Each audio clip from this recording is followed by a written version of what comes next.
You're listening to Podcasts with Park Rangers, a show where we explore the importance of our national parks and historic sites with those who live and work in them every day. We'll learn about history, science, and the beauty of nature from a unique perspective. I'm your host, Lucas V.K. Today we interview Ranger Maureen McGee-Ballinger, Chief of Interpretation at Mount Rushmore National Memorial. We have a lot of visitors who couldn't tell you who those people are up there. And it doesn't matter to them, really, who those men are. What matters to them is what they represent: democracy, freedom, maybe republic. The opportunity to be who you want to be, who you need to be as an individual. I see that every day when I look at the sculpture. I'm not really seeing presidents, I'm seeing the power of the people. Stay tuned. We'll talk to Maureen about how 4 presidential faces came to exist in the side of a mountain in the Black Hills of South Dakota. If you've been enjoying our podcast, we hope to keep this show on the road with your support. If you'd like to join our journey, find our Patreon page in the show notes or visit podcastswithparkrangers.com. It's July 11th, 1934. Workers have finally made significant progress on Mount Rushmore. Just a week earlier, on Independence Day, the crew placed a huge American flag over the face of George Washington, later dropped in a ceremony to reveal the beginnings of the new memorial to the public. A young miner, who originally journeyed to the Black Hills of South Dakota in search of gold, earns $8 a day at Mount Rushmore. In the midst of the Great Depression, good work is hard to find, and those who work hard. Each morning, the miner climbs 700 steps to the top of the mountain, clocks in, and begins work for the day. The young man walks to the edge of the mountain, where he straps into a bosun chair to begin work. What comes next still puts a lump in his throat nearly every day. A team cranks a winch to lower him down the side of the mountain, as a call boy monitors his descent down the cliff face.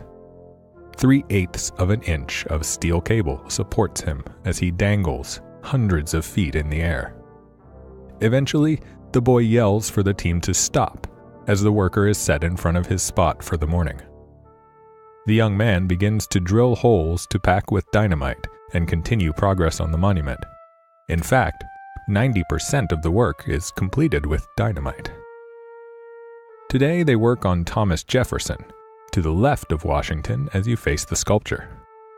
It would still be another 2 years before they completed Jefferson because, if you recall, that's not where Jefferson's face is today. He's to the right of Washington.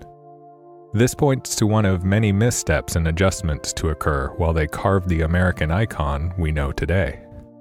And as we'll learn, this story is full of complications and controversy. To find out more, we speak with Ranger Maureen McGee-Ballinger. Welcome to Mount Rushmore National Memorial, a place that is well known and not very well known. Maureen grew up in the suburbs without much exposure to the NPS. However, she had big dreams to one day visit an iconic national park. I grew up in Illinois, and it was kind of a suburb of St. Louis, and I was very much a city-suburb person. And so national parks didn't enter into my psyche except Old Faithful. I'd seen that in National Geographic, and I thought, I'm going to see that someday.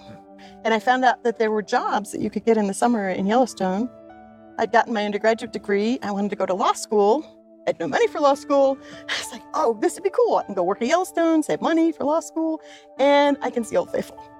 Ranger Maureen started with the National Park Service in 1988. However, her work with the parks began 7 years prior at park concessions with Yellowstone. I started with them in the kitchens, and then I worked in the room attendant, so taking care of the rooms. A little bit of everything there. Ended up as one of their personnel managers. So that background, I think, gave me a really good appreciation for the other part of what happens in bigger national parks. How do you care for the people who are coming to stay? What services do you offer them? And then to me, it was really logical to move into National Park Service's, their realm, show them what makes the place special, and find out why it's special to them. Once she became a seasonal after her work with Yellowstone, Ranger Maureen worked all over the U.S., from the Everglades to Mount Rainier, and many points between. To combine her background in law and also see the sights of the U.S. was a goal of Maureen's. My undergraduate degree, I was preparing to be a lawyer, and I discovered Park Service, like, you're not a lawyer, you're a park ranger. But that applies very, very well to many park sites, the historic sites. You really can integrate a lot of the information at undergraduate work. And then growing up, I grew up in it was a city, but it wasn't too far from a lake, Horseshoe Lake. And so as a kid, turtles and frogs and snakes and whatever I could get in my little hands and carry home, and that my parents told me to return to its home. So the natural systems pulled me too. And so I wanted to do both. And in the Park Service, you can. Yeah. So what was there a particular moment? What made you decide to become a park ranger? It was definitely in Yellowstone. Yeah. I'd been there 3 days, and I was working in the Old Faithful area for the concession. I was a dishwasher. And every night, for those first 3 nights, I would go out on the geyser basin at Old Faithful and just was awestruck by the number of stars that I could see. And growing up in the town that I grew up in, if you saw 2-3 stars at night, that was a really starry night. Mm-hmm. So for me to be in Yellowstone, I wasn't getting any sleep that first week or so. I would just lay on the geyser basin and stare at the stars. And every night I was seeing this same kind of cloud. So by the third night, I go back to my coworkers. I say, there's this cool cloud. I'm seeing it every night. It's in the same spot. It was really cool. And they kind of looked at me. Yeah. No. You have to come out with me. I'm just all jazzed. You got to come out on the geyser basin. You got to come out. So finally they started laughing and they said, Maureen, have you ever heard of the Milky Way? Well, I'd heard of it, but I didn't know you could see it. Yeah. And that just opened my eyes in so many ways, that there are incredible places in this country, and I could work any one of them that I wanted to work. I completely believe reading something and seeing it, especially something so vast, and then understanding how tiny you are, It's incredible. It was an incredible feeling. It still is for me. So I definitely enjoy sites where I can have night skies. Some of the historic sites you can have it, some you can't. So I make sure that I have a balance in my career. Yeah, you've probably seen the Milky Way and from a variety of perspectives and different locations. Never enough. Yeah. So we're here at Mount Rushmore, staring up at the monument right now. The sculpture is pretty incredible, but I wanted to talk a little more about the landscape around Mount Rushmore. If you can describe this area, the Black Hills, which is pretty unique and distinct sort of landscape, what it's like driving up to the memorial every day, and what it's like walking into the park itself. Approaching Mount Rushmore, to me, the approach starts long before you get to the Black Hills. You're coming across the prairies of South Dakota.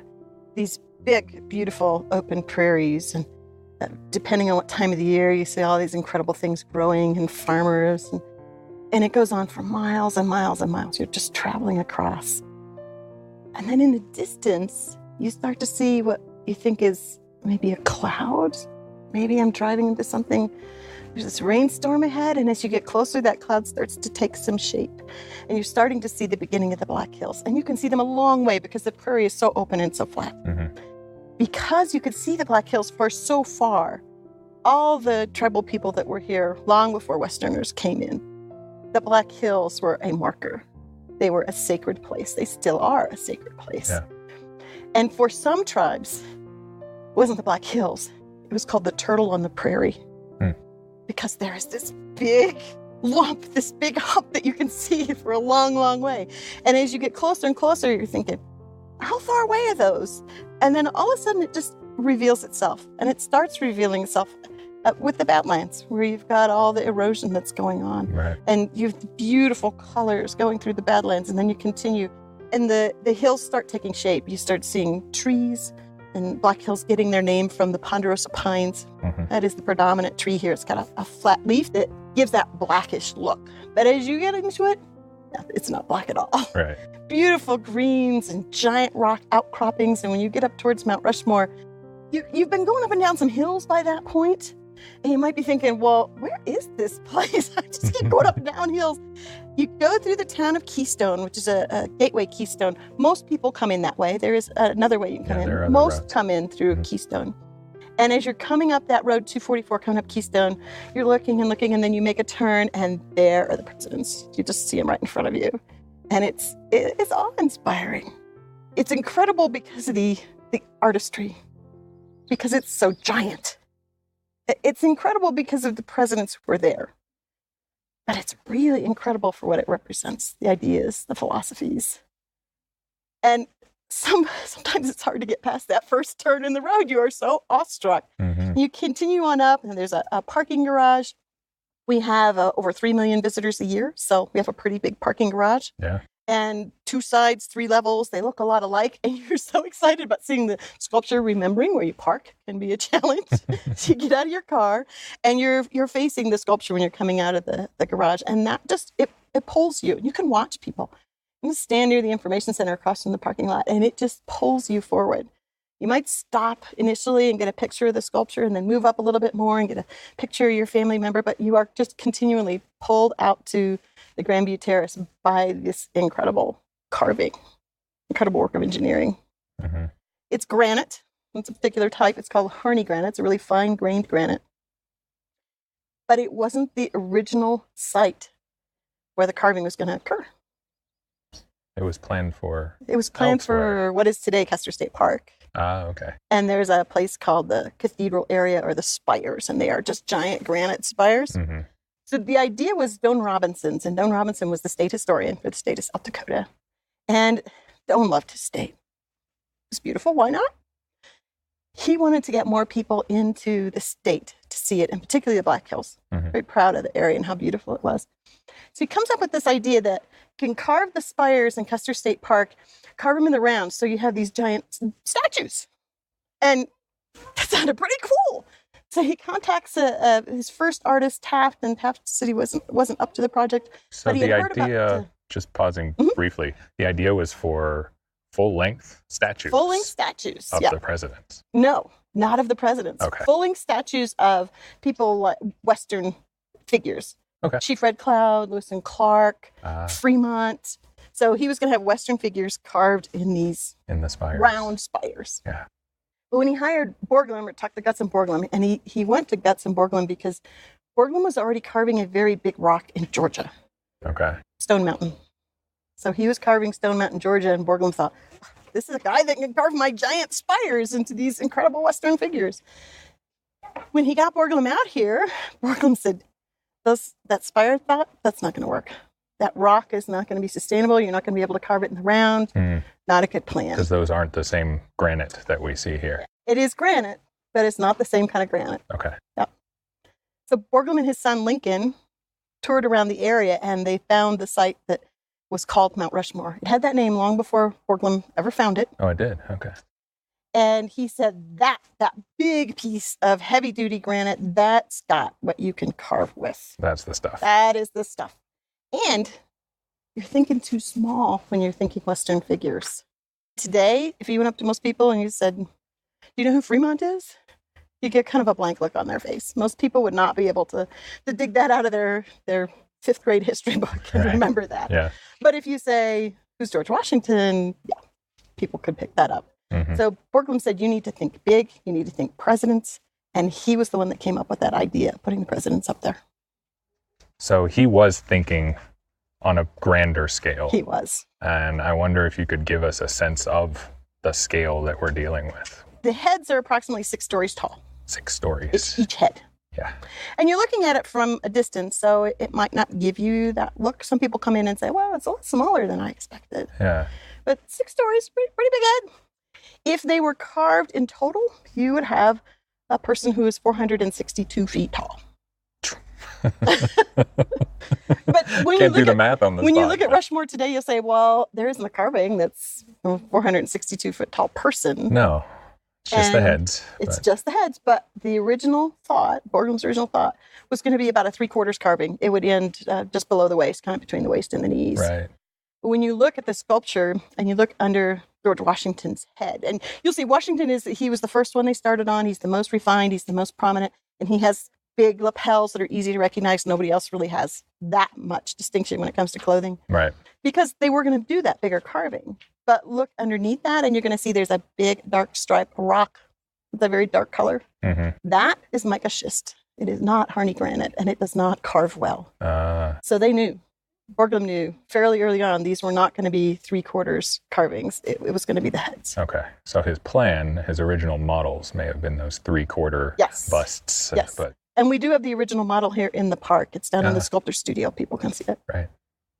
So we have the 4 presidents that are carved in granite. They are Washington, Jefferson, Lincoln, and Roosevelt. Theodore Roosevelt, yes. So why those 4 presidents? Borglum, of course, it was Borglum's idea to be presidents. Yeah. That's what he wanted. And Washington is an obvious one. Washington, first president. He was the person who gave up the power. He basically could have been king or emperor. People really loved him. He could have stayed in office, but he said, no, enough.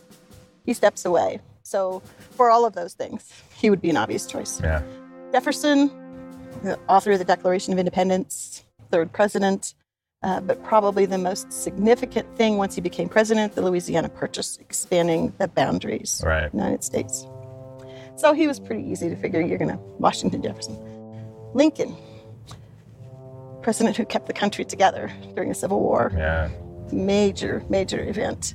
And Lincoln was one of Borglum's favorite presidents. Okay. So it didn't hurt there. Obvious choice for him again, yeah. But I think almost anybody you talk to, they would say, Jefferson, Washington, Lincoln, easy choices. Sure. And that was going to be it. It was just going to be those 3. Oh, okay. And the carving would be, Washington would be in the center. And as you're looking at the sculpture, Jefferson would be on the left-hand side and Lincoln would be on the right-hand side. And then further over from Lincoln would be a large area, it's going to be called an entablature in the shape of the Louisiana Purchase, carved flat. And then the first 150 years of U.S. history would be written on that. A brief summary of 150 years. A brief summary of 150 years. They start working on Washington. They're pretty far along, so they begin working on Jefferson to the left of Washington. And after about 18 months' work, they realize that rock is not workable. So they have to blast him off the mountain. They have to move Jefferson. And even today, when you look to the left of Washington, you can see that rock has been worked. It looks different from the rock around it. Yeah, it's etched. Definitely changed. Yeah. Well, if you're going to move Jefferson over to the right of Washington, where do you put Lincoln? Further. You put him further over where you were going to have the entablature because that's good rock that you'd already been working. Yeah. But there's a big gap. There's a big gap between Jefferson and Lincoln now because Lincoln's over where the entablature was going to be. Mm-hmm. Well, for Borglum, that's easy. You put another president up there. And super easy, you put Theodore Roosevelt up. That was the controversial one. It was. Okay. Lots of people didn't think Roosevelt should be up there. He hadn't been dead that long. A lot of people knew him. They knew him in many different capacities, not just as president. Didn't think it was appropriate to put him up there. Borglum was adamant. Yes, he needs to be up there. He is the first president that stood up for the common man, the trustbuster. He was the one who was leading individuals. Well, Borglum was the artist, so guess who went up on the sculpture? Theodore Roosevelt. Sure. And Borglum knew Roosevelt personally. Many years prior, he had actually worked on a Theodore Roosevelt campaign. Okay. So he definitely had a strong interest in Theodore Roosevelt. And today, when people come up and take a look at that, especially if they're from the United States, they'll say, well, of course Theodore's up there. Conservation movement, setting aside all the land, Roosevelt Arch in Yellowstone. Yeah, he plays a big role with the National Parks mission. Yeah, and you think, but no, he did those things. It was really important, but that wasn't as big a deal then when the presidents were being selected. Yeah. It was more recent history at the time. It is. We look at it in a very different view today than they were looking at it in that time period. And you might notice something else about Roosevelt. When you're looking at the sculpture, he's the farthest one back. He is. He's a little removed, tucked behind Lincoln from certain perspectives. He's hiding. It does kind of look like he's hiding back there. It's because that rock wasn't great to carve. It's another reason why the entablature was going to be a little bit further over. But instead of leaving that gap, it was put another president in, but they had to keep blasting and blasting and blasting back to get to rock that would be sufficient to carve. Consequently, he is also the skinniest head up there. There was only so much good carvable rock. Yes, only so much good carvable rock, exactly. And if you look at the presidents, certainly I feel you can tell what order they were carved in, Washington being carved first, and then Jefferson, and then Lincoln, and then Theodore Roosevelt. I think his sculpting techniques got better and better and better. You look at the detail on Lincoln's hair. You look at the glasses on Roosevelt. You see glasses, but he's not really wearing them. There's just the nose piece and that little part under the eye, but your brain fills in the rest. That's a pretty amazing artist that can do that. Yeah, and even from different perspectives, they still are apparent. Those eyeglasses that are not eyeglasses. So yeah, it's a good relief work there. So, and when you consider 90% of the sculpture was sculpted with dynamite. Oh, wow. I don't think of dynamite as an artist's brush. 90% of the work was dynamite. Wow. Okay. Well, yeah, I mean, you're not going to start with a chisel. A chisel and that much rock, that'd be challenging. Yeah. They did use chisels, but not until they got a little closer to refine features. So while we're still kind of on some of the history of Borglum's creation here, when it was first proposed and being worked on, how did this come across to the public? How was it perceived by the public? Even before the carving started, there was controversy about it. There was, okay. You had some people who said, oh, what a neat idea. They may have questioned whether it was feasible, but a neat idea. Yeah. Yeah, let's get more people into the Black Hills. Doan Robinson, he was promoting tourism. He was promoting his state. You had other people who said, you know what? That is going to be way too expensive. Who's footing the bill? We can't pay for this. The state can't pay for this. Mm-hmm. And Robinson proposed, and Borglum Doan Robinson, the state historian. The state historian. Yeah, okay. He was the one who came up with the idea. So he proposed it. He said it wouldn't be the state paying for it, that individuals would give donations, and maybe the state would help a little bit. Okay. And Borglum, the artist, when he got involved, he said, yes, we get donations, but very quickly realized it wasn't going to be enough. The state wasn't going to pay for it, and that got the federal government involved. So there was controversy about money right at the beginning before the first bit was blown off. Mm-hmm. And then you had a group of people who today you would call them conservationists or environmentalists. They didn't have those labels then, but people who said, this is a beautiful natural system. Man should not be carving it. Mm-hmm. Why are you ruining these hills?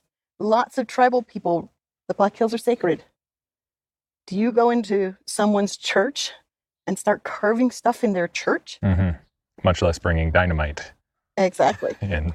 So you certainly had a lot of tribal opposition. And there was also a woman who was very predominant. Her name was Cora Johnson. And Cora was from Rapid City. And she wrote all kinds of articles about preserving nature and taking care of what's there. And basically what she viewed as a desecration of the natural system. Mm. So there was a lot of controversy before it got actually started, before the first blast occurred. Yeah. And quite a bit of it continued throughout the process. Of course, now it is a worldwide icon. It is. And accepted, fairly well received, but perhaps still... There is still controversy. Still some controversy, yeah. There's still controversy. Imagine. People don't hear about the controversy as much today. It's not in the newspapers the way it was then. Yeah. It's not as big a deal if you're separated from it. But certainly if this is your home, if this is a sacred place to you, it's very much still a major problem. Mm. So a little more about how it was made then, because we've touched on that. We talked about the dynamite and how that was an important first step. So going from this design that Borglum had to the creation of it, what are the mechanics of creating something like this? I mean, we're not talking about using chisels all the time. We're talking dynamite. That's true. How do we go from the peak of a mountain to the sculpture that we see? You start with a piece of paper. Yeah. And you draw. You draw your design. And then you go to clay and you make a model. And then you make a bigger model. And you refine that and get it to where you think that's where you want it to be. Mm-hmm. And Borglum used a method that had been actually a very old method, although you hadn't heard about it much in the United States at that point. It's a 1/12 system. So he created a model that for every inch on that model, it would be 12 inches carved on the rock. And to do that, he needed another mechanism, which was very old, but again, hadn't been used all that much in that recent day. And it was called the pointing system. So on top of the model that he makes, this 1/12 model, makes it out of clay, there is a metal disc on the top of it. Okay. And so you would let's say you put the metal disc on top of George Washington's head. That metal disc has numbers on it. And then there is a metal pole that sits on top of that disc. And so you'd, kind of like a dial, you'd move that pole to one of those numbers. And then hanging from the end of that pole is a long string with a plumb bob, basically just kind of a piece of metal. Kind of a pendulum hanging there. Exactly, like a pendulum. So you have a measurement on the top, you have a measurement of how long the pendulum is, and you have a measurement from the pendulum to the sculpture itself, to the model. Okay. You multiply that by 12 and you just go put it up on the rock. Okay. Easy as that. Which involves a lot of work, obviously. Yeah. Initially, when Borglum was looking at this and deciding how I'm going to carve and what I'm going to carve, the blasting was the first thing that would happen. And so he hired people, a lot of them out of Keystone, who were miners. They had been mining feldspar, they'd been mining gold, and they were used to using dynamite and blasting. So they had blasting skills. And he would say, first few blasts, you're going in a meter, you're going in 3 feet, 4 feet. And Borglum would actually take a little can of red paint and he would paint on the rock. Take off 4 feet here. And then they would drill holes and they would blast that off. So the process was, Borglum would have directions written up there. He would also be looking at his model down below and put his directions up there. Then in the morning, the workers would come up to the top. Over 400 workers over the course of the 14 years it took to sculpt. But any one day, you might have 10 workers or 25 workers. They would hike up to the top. There was a stairway that was built for them to hike up to the top. When they got to the top, their pay started. So there was a little incentive to move, get yourself up there. Get up those steps. And then you would spend the morning drilling. There would be someone at the top running the pointing system, because you can't just have the pointer down on the model. How do you know what's 12 times bigger up top? Right. You need a bigger pointing system, one that's 12 times bigger. And then you can dial in those numbers to match the one down below. Okay. So in the morning, they would blast in, make a series of holes, and depending on how much rock they wanted to blast out, if they wanted to take out, say, a foot of rock, the holes would be pretty far apart. They would take a lunch break, and blasting would occur at lunch. They'd go back up to the sculpture, drill in the afternoon, and then blasting would occur at the end of the day. So you didn't blast while people were on the mountain, but you usually blast twice a day. During the breaks. Yeah. During the breaks, exactly. And as they got closer and closer to what would be Borglum's finished product, then he would paint really specific directions on the sculpture. And down to the last 5-6 inches, they would do what was called honeycombing. They would drill holes very, very close together. Okay. The next step would be actually using a chisel. Borglum did bring some artists from the East out to work with him. People like Luigi Del Bianco, who was an artist in the East and was named chief carver. Hugo Villa, who had worked with Borglum in his studio in the East. These folks could do finishing work. So there would be chiseling going on, and then they'd bring up, well, they were basically models. Borglum would make like a plaster face of Washington. That would be hauled up to the top. So for the fine work, the artist could actually look at that. And have a little reference and compare, there. Yes. Okay. Yes. So a whole series of things, big blasting into smaller blasting, then to honeycombing where you can actually chip the rock apart, and then finishing work. And they had specialized tools for finishing work. So parts of that sculpture, faces are as smooth as a sidewalk. Because of that fine work that was done towards the very end. Yeah. So we've talked about plans that were not quite completed. Borglum did have bigger plans for the memorial. So can you talk a little more about those, the entablature and the Hall of Records? The idea of the entablature that was in the shape of Louisiana Purchase was dismissed once they needed the space for Lincoln. Yeah. And if you think about it, being able to read the text of 150 years of history at a distance, it would be challenging. So that probably was an idea that wouldn't have worked out in the long run anyway. He had a secondary plan. He wanted this to be here a long, long time. And the granite that he chose, Harney granite, erodes at the rate of about 1 inch every 10,000 years. So it would be here a long, long time. Yeah, it would. Well, he's not going to be here. We're not going to be here. He wanted whoever was here to understand why that carving was up there, who those people were, what was the significance. And he still wanted that 150 years of history. Mm-hmm. So he came up with this idea called the Hall of Records. Directly behind the sculpture itself, there's actually a canyon. It's kind of hard to tell when you're looking straight on. There's a little bit of an optical illusion, but there's a canyon back there, and then another wall of rock, another wall of granite. Mm-hmm. His plan was carve into that wall behind the sculpture and make this hall of records where he would have busts of important people. He would have significant documents in U.S. history, a copy of the Emancipation Proclamation, a copy of the Constitution. And people would be able to, years and years and years and years from now, understand why this was up there, why this big sculpture was there. Right. He started on that. Borglum started on that. They were blasting into the rock behind the sculpture, and he got in about 70 feet, a tunnel approximately 70 feet deep. And by then, the U.S. government was really footing the bill for Mount Rushmore. And Congress got wind of the fact that he's working on this tunnel behind the sculpture.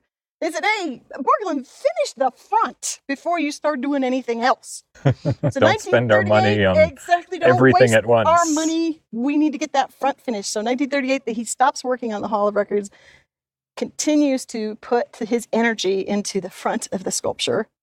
And by 1941, March of 1941, Gutzon Borglum died suddenly. And so his son, Lincoln, continued working on the sculpture until October of 1941. Okay. And in October, Lincoln said, it's done. And then a couple of reasons may have been why Lincoln said that the sculpture has been completed. One, his father was no longer around. He'd followed what his father had put out there, but the rock changes things a lot. Mm-hmm. So he'd stuck with what his father had been able to do.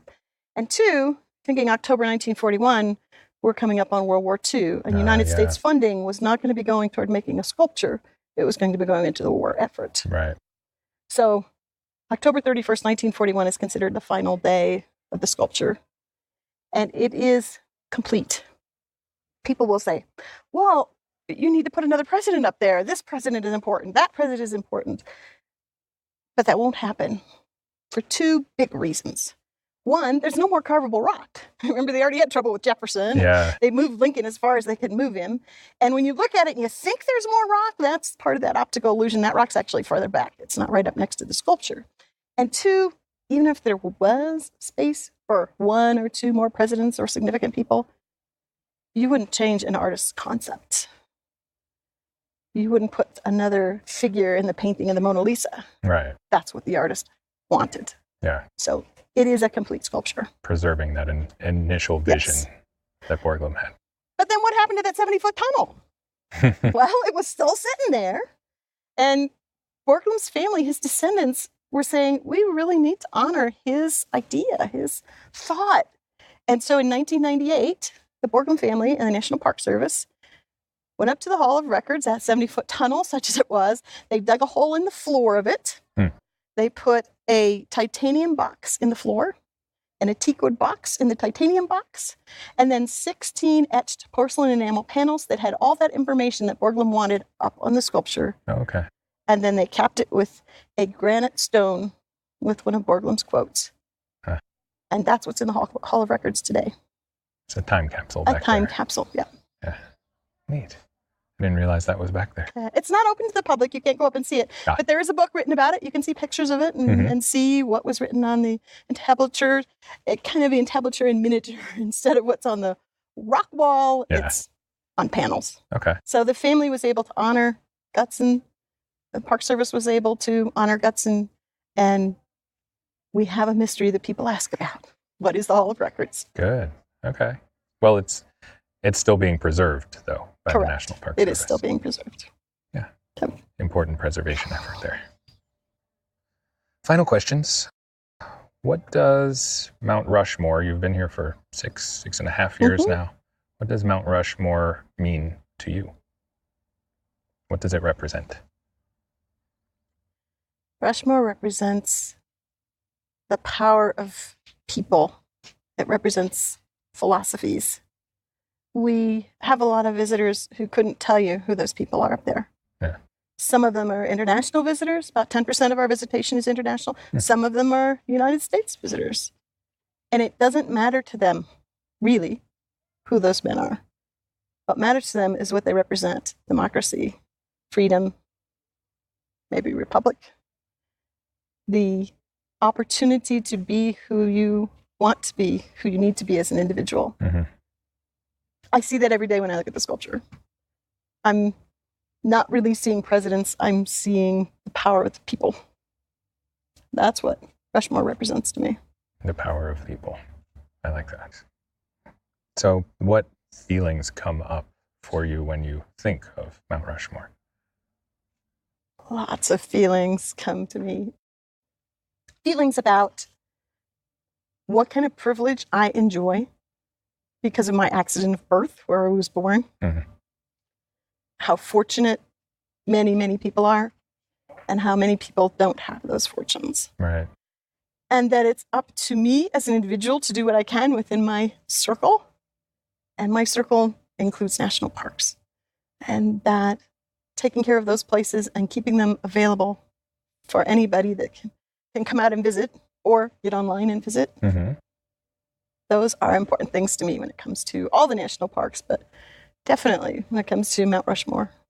So we hope that by listening in, people might be visiting in a sense as well. They absolutely will be visiting. Our visitors don't always set foot on the property. Millions of our visitors are on YouTube. They're on the web. They're on our park site. They have virtual tours.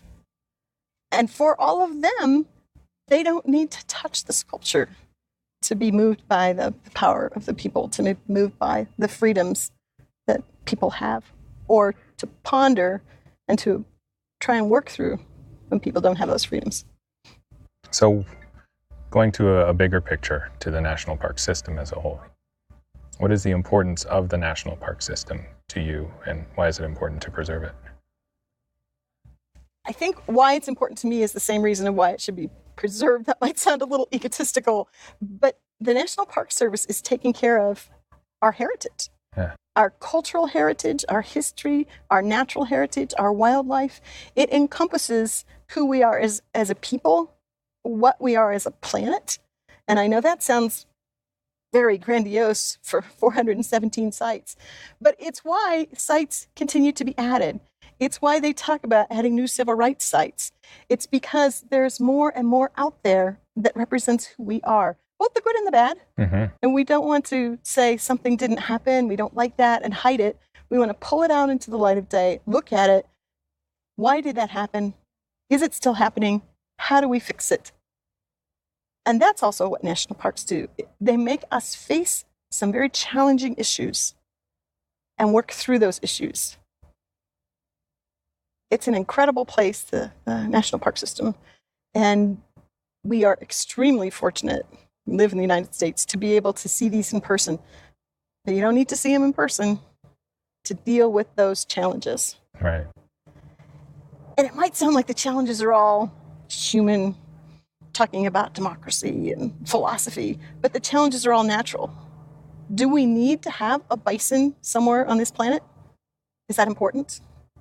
Do we need to protect polar bears and otters? Does that make a difference? So the natural systems that the National Park Service is also charged with taking care of, those are also big questions that we need to know. How do we feel about it? What's important? I personally feel extremely lucky to live in the United States and to be able to explore this country through the preservation efforts of the National Park System. I feel a deep sense of patriotism, which you might assume in listening to this show is due to my own, as Maureen put it, accident of birth. And yet, I was not born in the United States, though I've spent almost all of my life here. My family made the choice to move here for the opportunities that it afforded when my home country of Colombia was becoming an increasingly difficult place to survive. Some years ago, I decided to naturalize because I identify as an American. And I feel privileged to bring the stories of the national parks to you, allowing me to expose the beauty I find in it, as well as the challenges we face as a country. Who are we as a nation, and what are our ideals? Exploring that question seems to be leading to a lot of turmoil right now. One story surrounding Mount Rushmore does allow us to explore at least one aspect of that question. an Italian immigrant named Luigi Del Bianco served as the chief carver under Borglum.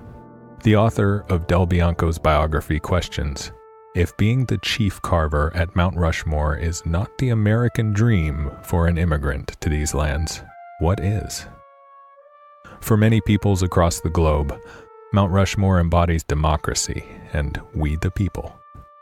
If we dig a bit deeper, for others, Mount Rushmore carries a darker legacy. For me, Mount Rushmore stands as a reminder of the challenges we have faced and continue to face as a nation. The very creation of this memorial is a testament to the tenacity of a diverse group of people rising to the challenge put before them. And that makes me proud to be an American. If you enjoyed what you heard, review us on iTunes or your favorite podcast provider to help us improve the show. For more behind the scenes and bonus episodes, join our Patreon community. As little as $2 a month gains you access to our community.